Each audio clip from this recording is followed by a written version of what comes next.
자, 안녕하세요. 바록스입니다. 자, 저번 영상에서는 세력 이것봐 이격 거래량 파동을 만들면서 차트가 죽어가는 모습에 대해서 종목을 가지고 여러분들에게 한번 설명 한번 드려봤습니다. 자, 오늘은 매집이 되어 있다가 주가가 급등을 하고 급락이 나오는 과정에서 어떤 구간에 들어가면 수익을 낼 수 있을까? 거기는 어떤 공통점과 어떤 원리가 있는가에 대해서 오늘 영상을 한번 만들어 보려고 합니다. 자, 영상에 앞서서 신성 ENG라는 종목인데요. 제가 앞서 저번 주 방송에서 공개 방송에서 여러분들에게 이제 추천으로 드렸던 종목이죠. 요날 드렸던 겁니다. 급등하기 바로 직전에 드렸던 건데 약 90% 정도 꼭대기까지 수익이 나는 그런 모습을 볼 수 있었습니다.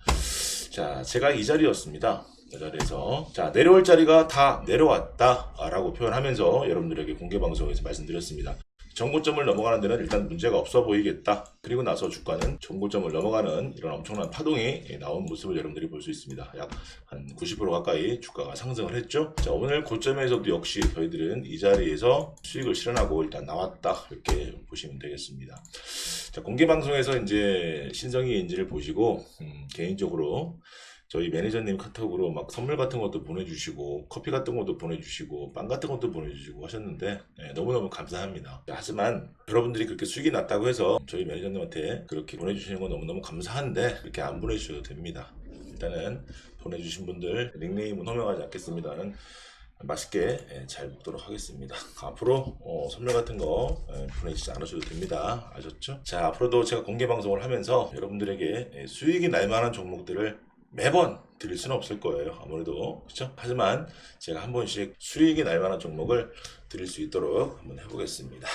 자, 그러면 세력이 매집을 하고 급등한 후에 급락을 시킬 때 다시 한번 반등하는 급등 혹은 반등하는 구간이 나오는데 그런 데는 어떤 공통점이 있는지 한번 살펴보도록 하겠습니다. 자, 저번 방송에서 삼성중공업 우선 주셨죠? 그리고 또 어떤 차트였을까요? 신풍제약이었습니다. 그리고 신일제약이었습니다. 자, 이 세 가지 종목을 가지고서 차트가 이제 반등만 남아있지 이 세 종목은 끝났다라고 표현했습니다. 즉 매수하면 안 된다라고 여러분들한테 표현을 했습니다. 즉 세력이 매집을 한 후에 이격, 파동, 거래량을 모두 만들었기 때문에 이제 접근하면 안 된다라고 말씀을 드렸죠. 자, 그런데 이 세 종목을 가지고 설명을 드릴 거고요. 추가적으로 두 종목을 더 가지고 총 5종목을 가지고 한번 여러분들한테 한번 설명을 드려볼 테니까요. 들어보시고 여러분들 기준을 만들어가는 데 있어서 도움이 됐으면 참 좋겠습니다. 자, 먼저 삼성중공업을 우선줄 먼저 가지고 설명을 드려볼게요. 자, 급등, 급락, 급등, 급락, 급등, 급락을 하면서 차트가 죽고 있습니다. 자, 처음에 급등했던 자리에서 급락한 모습 바로 여기입니다. 첫 번째 급락한 지점인데요. 자, 그러면 신일제약도 첫 번째 급등을 했고 첫 번째 급락이 나왔습니다.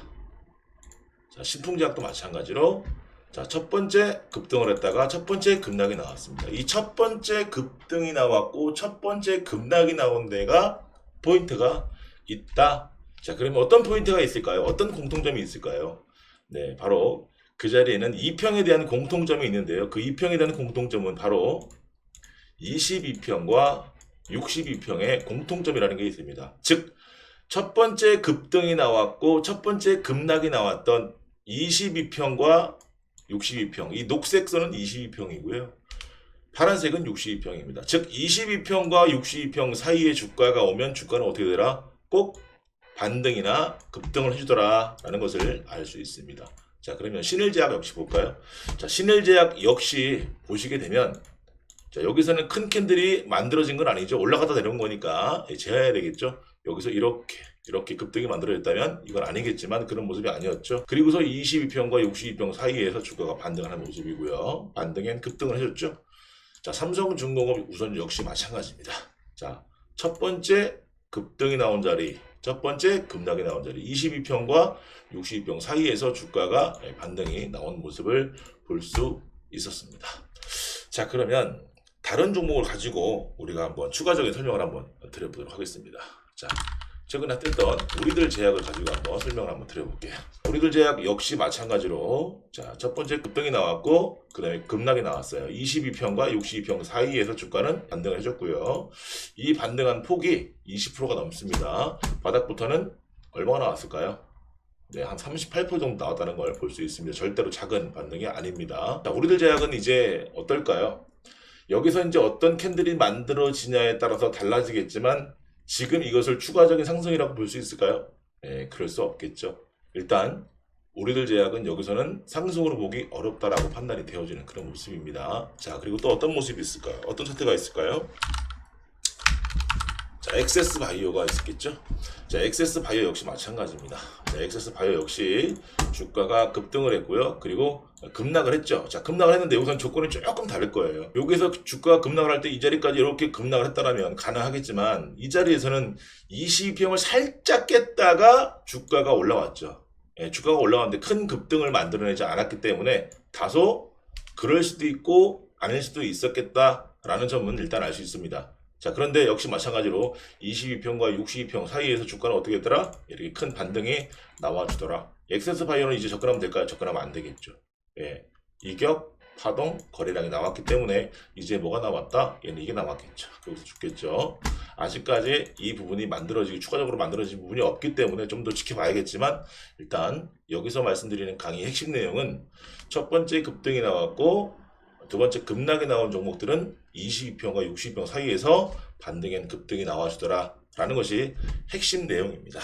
자, 그럼 정리하겠습니다.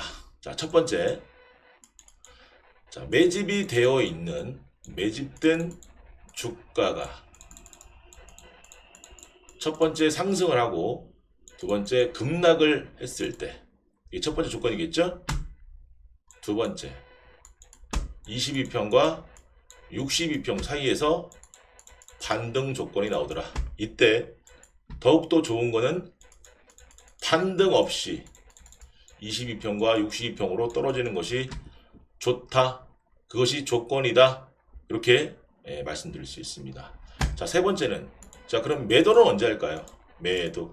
보통 통상적으로 22평에서 62평 바닥을 만든 부분에서 최소 20%에서 30% 이상의 반등은 나와주더라. 물론 그 이상도 50%, 60%, 70%, 80% 나옵니다.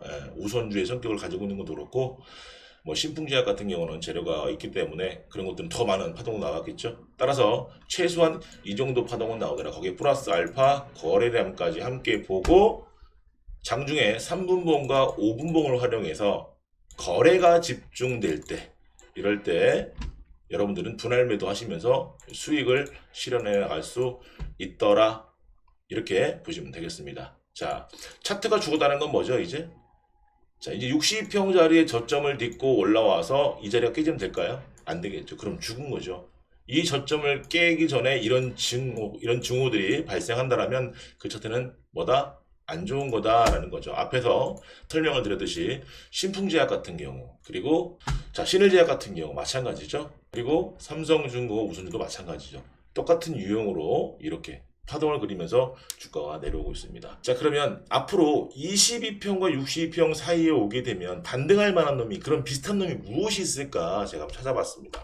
KPM테크 앞에서 정말 급등이 나왔죠. KPM테크는 일단 매집이 이루어진 구간은 그리 길지 않습니다. 자, 매집이 일어났고요. 그 다음에 주가가 급등이 나왔고요. 이제 주가가 급락이 나오고 있는 과정에 있습니다. 자, 주가가 급락이 나오고 있는 과정 속에 있는데 자, 오늘 6%짜리 캔들의 상승이 나와졌어요. 사실상 이것은 미비한 상승이기 때문에 상관없다. 다만 내일장에서 이렇게 주가가 큰 캔들을 만들면서 상승을 만들고 그런 다음에 주가가 내려오면 될까요? 이런 조건이면 하지 말으셔야겠죠. 안 해야겠죠. 그렇지 않고 주가가 살짝 뭐 한 3, 4%, 5, 6%짜리 하나 더 만들고 혹은 도치캔들 만들고 주가가 이렇게 떨어진다라 하면 그때는 22평과 62평 요 사이에서 보다 분할 매수가 가능하더라. 따라서 이 KPM테크의 차트도 앞에서 말씀드렸던 급등 후 급락할 때 22평과 62평 사이에서 반등할 수 있는 조건이 부합될 수 있다 라고 예측할 수 있다는 거예요. 물론 제가 여러분들한테 10번 종목을 얘기해서 9번 잘하다가도 한 번 실패하거나 한 번 잘못하면 욕을 얻어먹는 그런 곳이 이 주식판인 것 같더라고요. 무조건 KPM테크가 이 자리에서 주가가 올라갈 거야 라고 강해드리는 건 아니니까 혹이라도 매수를 많이 하셔서 손실을 보거나 그런 일은 없도록 주의를 하셨으면 좋겠습니다. 자, 그럼 여러분들은 KPM테크가 정말 시간이 지나서 그렇게 되는지 우리가 살펴보면 되는 것 같아요. 그래서 정말 제 얘기대로 그대로 똑같이 그런 모습이 나온다라고 하면 이 버럭쌤이 얘기하는 이 원리가 정말 통하는구나. 그리고 다른 차트 역시 마찬가지로 그렇게 진행됐는지 여러분들이 한번 찾아보시면 될 것 같아요.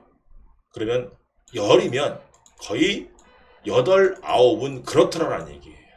주식은 어차피 세상에 100%는 없는 거니까 확률적인 싸움을 하는 거니까요. 여러분들이 여기에서 해야 될 것은 뭐다? 무조건 비중 관리입니다. 비중 관리만 잘 하시면 수익 나는 데는 문제 없을 것 같다. 즉 무슨 말이냐면 어떤 종목은 500만 원 들어가는데 어떤 종목은 5천만 원 들어가요. 이거 될까요? 5천만 원 들어간 게 수익 나면 당연히 수익이겠지만 희한하게도 5천만 원 들어간 건 수익이 안 나고 손실 나고 500만 원 가볍게 들어간 건 수익이 잘 나죠. 그 이유는 왜인지 여러분 스스로한테 한번 물어보시기 바랍니다. 따라서 비중 관리를 잘 하시게 되면 여러분들이 손실 가능성보다 수익이 날 가능성이 아주 높다 말할 수 있습니다. 제가 공개 방송이든 우리 회원 가입에 들어오시는 분들이든 제가 가장 처음에 강조하고 가장 제일 중요하게 강조하는 건 제가 누차 말씀드립니다만은 자, 비중 관리 정말 중요하죠. 이 비중 관리 이전에 무엇을 해야만 비중 관리할 수 있느냐? 바로 계좌 분리입니다. 계좌 분리. 자, 계좌 분리 비중 관리 목숨처럼 지켜라 라고 제가 유튜브에다가 올려놨으니까요. 그거 한번 다시 한번 보실 수 있으면 좋을 것 같습니다. 비중 관리 계좌 분리라는 것은 뭐냐면 자, 여러분들 단타 하시는 분도 계시고 혹은 스윙 단기 하시는 분도 계시고 혹은 중장기만 하시는 분도 계시고 혹은 다 하시는 분도 계실 거예요. 혹은 모아가는 주식도 하시는 분도 계실 거고. 그렇다면 보통 저희 전업반에 계시는 분들은 계좌가 5개입니다. 5개. 단타 공매도 계좌 하나, 스윙 단기 계좌 하나, 중장기 계좌 하나, 모아가는 계좌 하나, 나 스스로 매매하는 계좌 하나, 이렇게 총 5개를 운영을 합니다. 여기에 똑같은 배분으로 비중을 관리하게 됩니다. 마지막 5번째 계좌는 100만 원만 넣었습니다. 이 100만 원 계좌가 200만 원 될 때까지 절대로 혼자 매매하는 거는 이 안에서만 매매해라 라고 제가 교육을 시킵니다. 어차피 잃어봐야 100만 원입니다. 그런데 희한하게도 이 100만 원을 잃을 것 같죠? 절대로 잃지 않습니다. 100만 원이 90, 80, 70, 60으로 줄다가도 희한하게 늘어요. 왜 그럴까요? 네, 그렇습니다. 배우면서 함께 실전에 임하면서 공부를 해나가고 어떤 자기만의 경험치를 높여가기 때문에 손실나던 계좌가 수익으로 반전하고 이 100만 원짜리 계좌가 120, 130, 150으로 늘어서 200으로 넘어가는 그런 회원분들이 굉장히 많다는 사실입니다.